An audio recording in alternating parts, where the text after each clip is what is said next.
13 मार्च 2004 यानी कि आज से ठीक 20 साल पहले एक ऐसा मैच खेला गया जिसके मेमोरीज आज भी क्रिकेट फैंस के दिमागों पे नक्श हैं।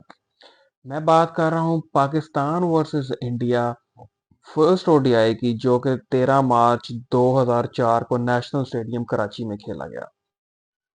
ये सीरीज बहुत ही इंपॉर्टेंट थी क्योंकि इंडिया की टीम 15 साल के बाद पाकिस्तान का दौरा कर रही थी, क्योंकि पॉलिटिकल टेंशन्स कुछ इस तरह की रही 90s की दिहाई में कि पाकिस्तान और इंडिया के माबैन कोई भी ऐसी बायलैटरल सीरीज नहीं हो सकी पाकिस्तान में।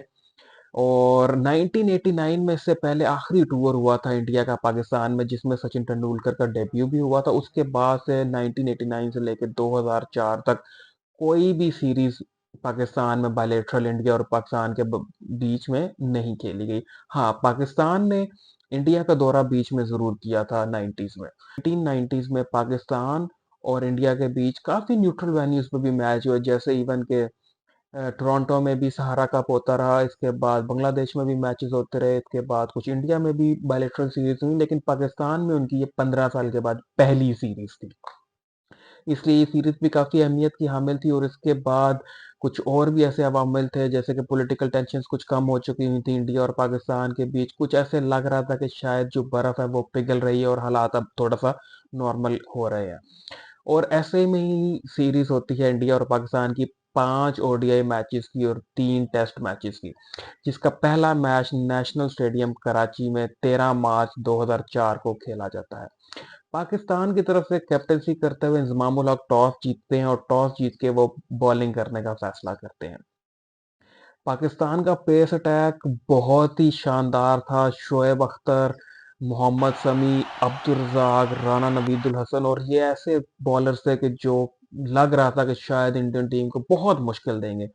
लेकिन कुछ अलग ही नजर आता है जब इंडिया की टीम बैटिंग करने आती है, तो कुछ अलग ही मंजर पेश करती है। सचिन तेंदुलकर और वीरेंद्र सहवाग ऐसा ब्लिस्टरिंग स्टार्ट देते हैं कि कुछ समझ नहीं आती है पाकिस्तानी बॉलर्स को, और पहले 15 ओवरों में तकरीबन 150 रन वो बोर्ड पे लगा देते हैं।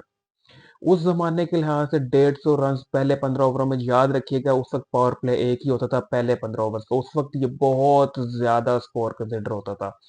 सचिन तेंदुलकर ने ज्यादा लंबी इनिंग्स नहीं खेल सके, लेकिन विंदर सहवाग ने 70 रन से ज्यादा की इनिंग्स खेली और उन्होंने मोहम्मद शमी, राना नवीदुल हसन और शोएब अख्तर को हर तरफ खेला, और वो उसके बाद राना नवीदुल हसन की बॉल का शिकार होकर बोल्ड हो गए।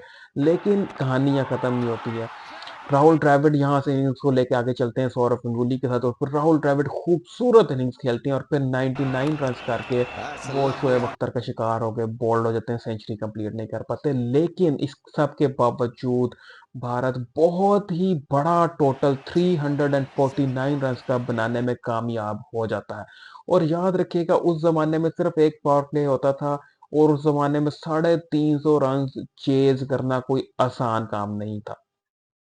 और ऐसे में ही पाकिस्तान की बैटिंग शुरू होती है और पाकिस्तान के दो ओपनर्स इमरान फरहत और यासिर हमीद बैटिंग का आगाज करते हैं, और एज यूजुअल दोनों ओपनर्स बहुत ही थोड़े रन में, तकरीबन 30-35 रन के टोटल पे दोनों ओपनर्स पवेलियन को लौट जाते हैं। और ऐसे में आते हैं इंजमामुल हक और मोहम्मद यूसुफ, जो अपने दौर के बेहतरीन मिडिल ऑर्डर बैट्समैन साबित हुए।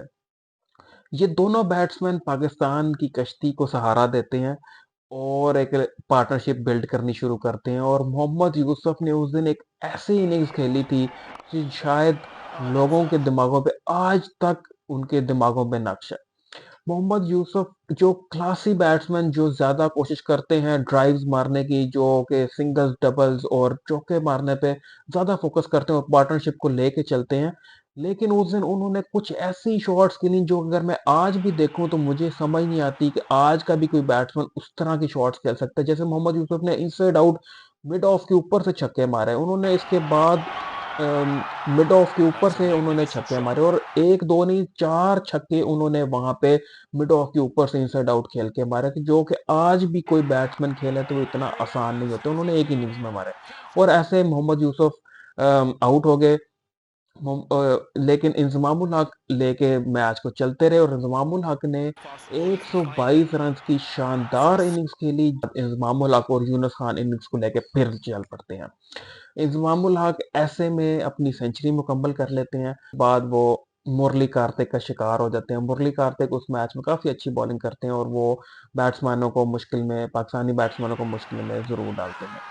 और अब कमान थी यूनुस खान और शोएब मलिक के सुपुर्द। यूनुस खान अच्छी रेजिस्टेंस शो करते हैं लेकिन वो भी मुरली कार्तिक का शिकार हो जाते हैं और ऐसे में आते हैं अब्दुल रजाक। अब्दुल रजाक के कंधों पे एक दफा फिर से जिम्मेदारी थी क्योंकि एक हाई टोटल चेज कर रहे थे, लेकिन इक्वेशन कुछ ऐसी थी कि अब्दुल रजाक को वहां पे एक तेज इनिंग्स खेलनी थी, जो कि उन्होंने एक शॉर्ट कैमियो खेला लेकिन काफी अच्छा खेला। और ऐसे में शोएब मलिक पे अब बारी आती है और शोएब मलिक एक ऊंचा शॉट खेलते हैं और बॉल हवा में जाती है और दो फील्डर आकर टकराते हैं और ऐसे में मोहम्मद कैफ एक खूबसूरत कैच पकड़ते हैं और यहाँ पे लगता है कि शायद अब पाकिस्तान का चांस थोड़ा सा कम हो जाएगा और मैच आखिरी ओवर पे आ जाता है। गेम आ जाती है आखिरी बॉल पे और आखिरी बॉल पे एक छक्का चाहिए होता है। आखिरी बॉल पे पाकिस्तान को 6 रन चाहिए होते हैं और पवेलियन में पाकिस्तान टीम के कोच जावेद मियांदाद इशारा कर रहे होते हैं मोइन खान को कि तुम रूम बना के ऐसे खेलना और तुम्हें हो सकता है कि तुम आगे आके मारोगे तो एक छक्का भी हो सकता है। और उस वक्त मियांदाद के माइंड में शारजा का वो छक्का था जो कि उन्होंने इंडिया को मार के शारजा कप जीता था। और यहाँ पे बैट्समैन थे मोइन खान करते हैं यॉर्कर करने के लिए, लेकिन वो बॉल फुल टॉस आ जाती है और मोइन खान कोशिश पूरी करते हैं लेकिन उनके हाथ से बैट स्लिप हो जाता है जिसकी वजह से उनका टॉप एज लगता है और वो आउट हो जाते हैं। मियांदाद पवेलियन में खड़े होकर सिर्फ एक शर्त आ ही भर सकते हैं, लेकिन जो भी था एक खूबसूरत मैच था, एक क्रंच मैच था और ये ऐसा मैच था कि अगर आज भी इसको मैं one of the best ODI ever consider करूं तो वो बुरा नहीं होगा। ऐसा मैच जो कि आज भी मुझे 20 साल बाद भी मुझे ऐसे ही याद है जैसे मैंने 20 साल पहले वो मैच लाइव देखा था। मेरी तो क्रिकेटिंग मेमोरी में ये मैच शायद हमेशा ही रहेगा और मैं आपके पास ऐसे ही इंटरेस्टिंग मैचेस को लेके आता रहूंगा। चैनल को सब्सक्राइब करना ना भूलिएगा।